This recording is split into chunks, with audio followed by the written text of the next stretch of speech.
What is up, weather enthusiasts? I'm your host, Pat's Path Predictor. Let's get right into the weather. Alright, so here's the situation we have for you, ladies and gentlemen.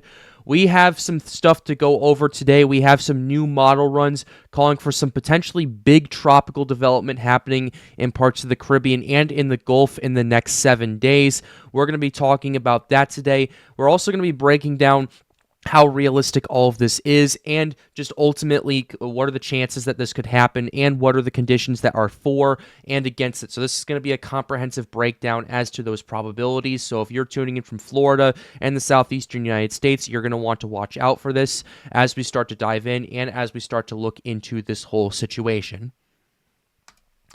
Starting off, this is what caught my attention right here. Florida Storm Chasers put out a tweet right here, tropical trouble, right here with the two hurricane icons. This is what they put out earlier this morning. Update. The last few runs of the GFS are reminding us in Florida that hurricane season is starting soon. Surprisingly, it's not the only model of something developing, as the Canadian, German, and European models are hinting at it too. And this is what they have right here. This is a GIF of the GFS model that they have right here. This is the 0Z GFS. We also have the 6Z and 12Z GFS to go over as well. So definitely showing some tropical development, potentially hurricane strength, potentially hitting parts of Florida and moving into the southeastern United States. A lot of people, I'm sure, are probably wondering, okay, looks actually kind of serious, but given that this is currently late May and this is forecast for early June, I'm obviously a lot more skeptical of this, so I want to go ahead and talk about this and bring some more things into the conversation and see, okay, how is this exactly going to pan out, and what are we potentially looking at?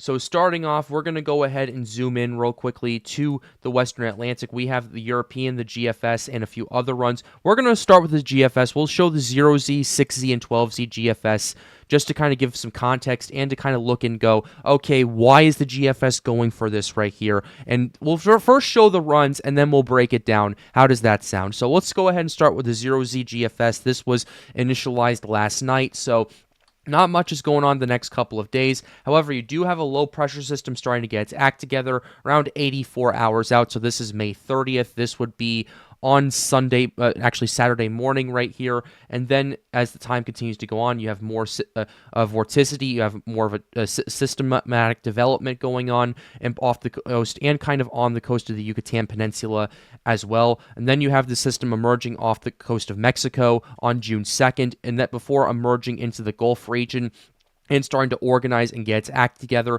already down to a 991 millibar system. That's easily good for hurricane strength as this potentially heads towards Florida. This is the model I showed earlier before making landfall, and then kind of starting to strengthen once again as it gets towards the Gulf Stream before making landfall in South Carolina on June 6th.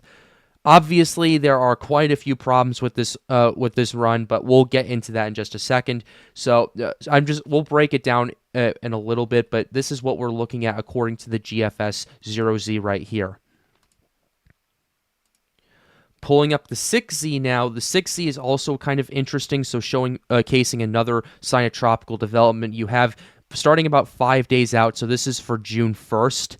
So this would be next Monday. So you have the system starting to organize, get its act together around the Yucatan Peninsula before emerging off the Gulf over here and starting to really get its act together up to a 992 millibar system, but it remains relatively broad. I would say it's a relatively large and broad system right here, so you're not going to see too much strengthening initially from this kind of setup, but it does get down to a 973 millibar system before it makes landfall, although it does move relatively slow through the eastern Gulf before making landfall in the Florida Panhandle, and then kind of gathering around the Deep South region over here. Just mainly GFS doing GFS things right here. That's the 6Z run. Let's go ahead and pull up the 12Z. Here is your 12Z run right here. 12Z is definitely kind of interesting as well for its own reasons, having the system get its act together off the Caribbean coast of the Yucatan Peninsula right here, and then starting to move towards potentially Cuba, making landfall there on June 3rd before making a very close pass or making landfall on Florida right here, southwestern Florida, before moving to the Tampa Bay region, and then kind of moving right off the coast, stalling right there, and then kind of scattering across much of the southeastern United States. So those are your 3 GFS runs that we have pulled up for you right here. Now let's go ahead and break down some of the first of the problems. The first obvious issue I have with this is, first of all, the GFS is kind of indicating a lack of steering currents right here. Generally, what you're noticing with these runs is the GFS is kind of stalling out a little bit and really just hugging the coast with a lot of these model runs, especially with the Florida Panhandle and the Deep South in the 6Z run. In the 0Z run, it had it kind of hugging the coast and heading towards the east coast of the United States. Obviously, every single model run is different right here, but those are the first glaring obvious issues I have. There's no real consistency with these runs. The second issue I have is we're going to go ahead and dive a little bit deeper in here. We're going to go ahead and go to our vorticity readings right here, because what I find, this is what I'm going to find pretty interesting, because the question I have is, where is this vorticity originating from? I talked about this in yesterday's video, how I'm a bit skeptical of the GFS because what they see as vorticity is kind of, they pick up what's going on with the wildfire smoke that's going on in Venezuela and Colombia right now, and then just make a vorticity ring out of that for some reason. That doesn't make very much meteorological sense, obviously. But here's what we have for the 12Z GFS. It does appear to me that, at least according to what I'm seeing, it does look like maybe it's influenced a little bit by that, maybe by this eastern part of it right here off the coast of Nicaragua. But at least early on, it does look like that the vorticity is kind of emerging off Central America right here. So that's definitely something to pay attention to, although it is still somewhat influenced by the faux vorticity we have over here in this part of the Caribbean. It does appear somewhat legitimate, at least for right here, especially with its location and where it's starting to get its act together, especially as more convection starts to fire off over here and you start seeing more of it. The problem I have is this right here. This is a glaringly obvious issue I have right here. This is vorticity influence from that wildfire smoke I was mentioning, and this kind of influences and ultimately becomes the main area of vorticity after quite some time. And that, as it starts to get organized and all of that, is part of the reason why the system gets so strong, and that's also a very big reason I am skeptical of these GFS runs, because the vorticity here, it's at least influenced in truth, partly in truth with the Central American gyre, but it's overly being exaggerated by the false readings we are getting from the wildfire smoke. Unfortunately, the GFS can't tell the difference between the two, so it just bolsters up a hurricane right then and there. We saw this last year as well, so ultimately it's kind of another reason I am quite skeptical of this. Another reason I'm taking a quick gander at this as well is I want to go ahead and pull up the European, and the reason I'm pulling up the European right here is for two reasons. Number one, what are the other models advocating for here? And number two, what are the conditions going to be like? And we will get to the conditions towards the later part of this video. So here's what the European we have pulled up for you guys right here. Not too much is going on, not too much going on, not too much going on. By the time we get to May 29th, May 30th, we have a little bit of convection starting to fire off the Central American gyre and off the Yucatan Peninsula over here, but ultimately the European's not really showing that much, especially compared to the GFS that we saw previously as we get to May 31st and then towards the 1st of June right here. So by and large, you're not seeing like a big response from the European right here. The ensembles have picked up on it a little bit, so we'll actually go ahead and show the ensembles real quickly right here. So pulling these up, the ensembles have picked up on it a little bit. Let's go ahead and start with the forecast hour. Let's go ahead and go to 144 hours out. 144 hours out, you're definitely starting to pick up on a little bit of something right here across parts of the Caribbean, but there's like 5 ensembles of the European 30, I believe. So it's a bit making me a bit more skeptical for sure. But as we get to 192 hours out, you're definitely seeing these ensembles starting to get their act together. I'm noticing a lot of power with these ensembles as well. So maybe not as many detecting this, but the ensembles that do showcase a high amount of power with them. So that's definitely catching my eye for a little bit. Please do keep in mind this is just the European ensemble run, and this is just a few ensembles of the thing. But ultimately, what you have going on is you have a few powerful ensembles kind of playing up the show, I'd say, right here. And then as we get to 9 days out, so what date is this? This would be June 5th. You have a few more ensembles trying to pick up right here, but you don't really have that much of a good signal, especially compared to the GFS. So the European has thinking, okay, we are maybe seeing a little bit of something, but we're not seeing a little bit of everything right here. So if you know the joke, you know the joke. So yeah, that's kind of what the Europeans going for right here. They're kind of skeptical about what the GFS is showing. They're not buying what the GFS is selling just yet. So that's kind of what we're looking at. We do see a couple of low pressure systems starting to get their act together a bit more broadly on the Caribbean side of Central America, but ultimately there's not too much going on with the European. Let's go ahead now and take a quick gander at another run right here. Let's take a look at the CMC right here. The CMC is just out. Let's go ahead and take a quick gander at that as well. Canadian isn't really showing too much happening either, I'd say, and we can also try to take a quick look at the ensembles that's presented as well. But the Canadian right here is not showing very big organization or a concentrated low pressure system right here until the very end, and even that starts to pop up briefly.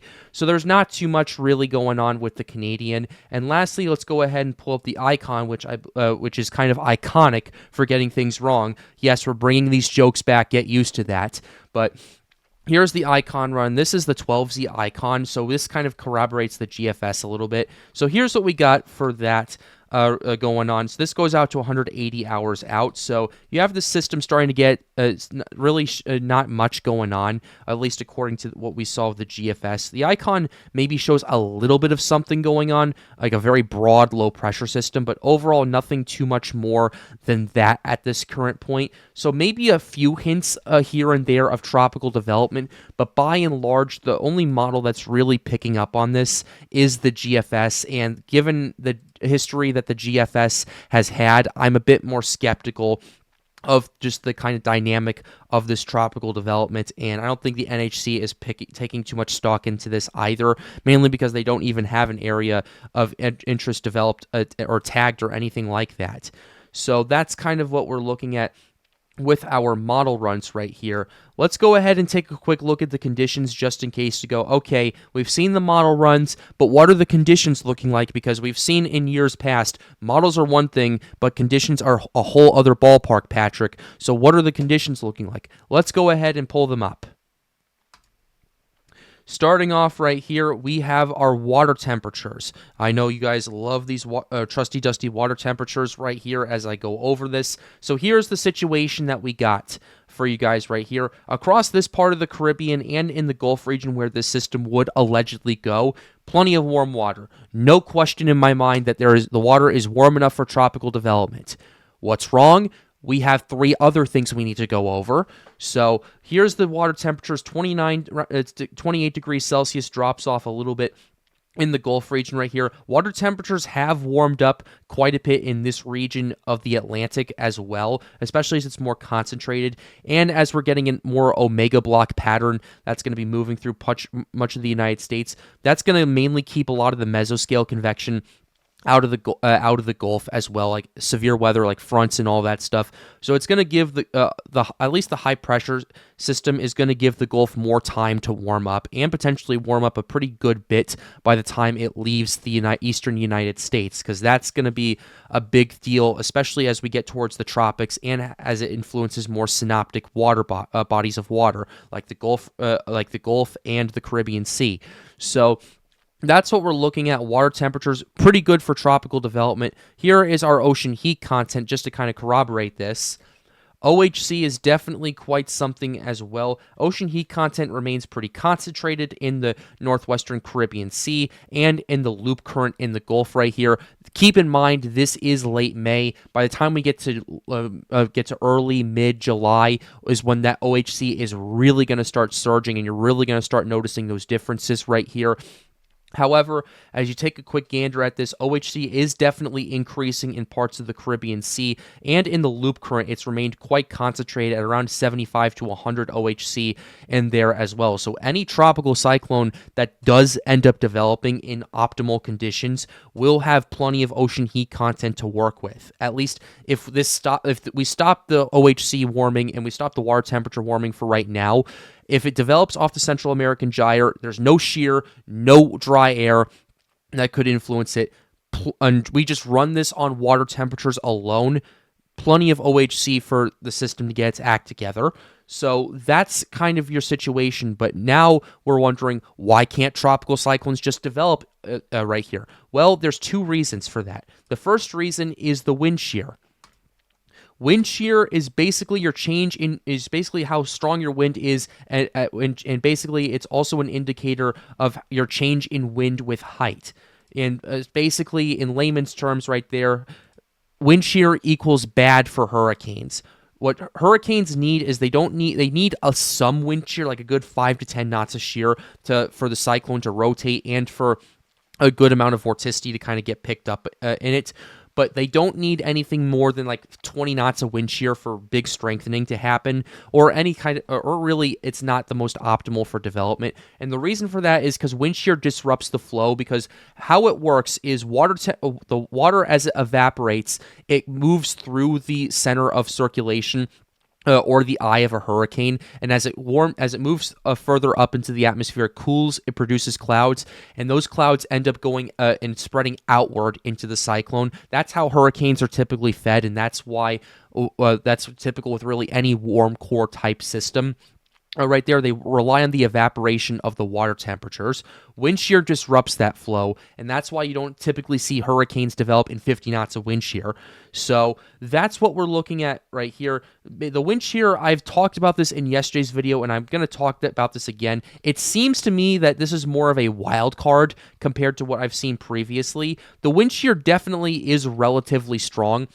As we get to June 1st, and as we get to where this GFS is starting to get its act together, allegedly, we have the European pulled up, so you're not seeing the GFS hurricane run. You do see a little bit of an opening right here. It's not particularly that large, and it's mainly like concentrated in the Gulf region, but you do see a small opening over here, and you're still dealing with 25 to 30 knots of wind shear regardless of this right here. So it's going to make it more difficult for tropical development, but you do have a few breaks that could potentially get a little less hairy for it. But by and large, wind shear is going to be the biggest problem by far. And by the time we get to the situation where the system's making landfall in Florida and then hugging the coast and all that stuff, this would be battling a good 50 knots of wind shear at least. So by and large, you're not looking at very optimal conditions for tropical development as of right now. Right now could mean right now. Anything could happen. The wind shear could definitely drop a little bit, could definitely even increase as well. But based on what I'm seeing today, it doesn't look particularly optimal for tropical development. Let's go ahead and look at the moisture component to all of this. Moisture is a bit of a different story. There's a good amount of moisture in the Caribbean that the system could potentially work off of. The question I have is how is this dry air in this region of the Gulf and Texas and Mexico going to move into and impact tropical development possibilities? Well, as we take a look at this right here, the situation that we're looking at is ultimately you do have a moist air pocket with this, but you do have some dry air to the west. The good news for the tropical development enthusiasts out there is this is mixable dry air. What do I mean by mixable dry air? Mixable dry air is dry air that it's not as concentrated and can be more so mixed out by a little bit of convection. So that's kind of what's going on with it right here. You're looking at this situation that's kind of unfolding right here. Definitely plenty of moisture for this system to work with. It's just the wind shear that is the wild card and the reason why I'm very skeptical of these solutions that the GFS and other models are starting to hint at. So I hope that explains everything. I hope that clears everything up, and I really hope you guys enjoyed the video. But with that being said, we're going to go ahead and close the video out right here. I really hope you enjoyed it. Be sure to like the video and subscribe to the channel if you are new. The goal, as always, is to get more people engaged with weather. If you'd like to help out, hang out, ask us questions, join the Storms United Discord server. And with that being said, have a wonderful day, guys. Stay safe.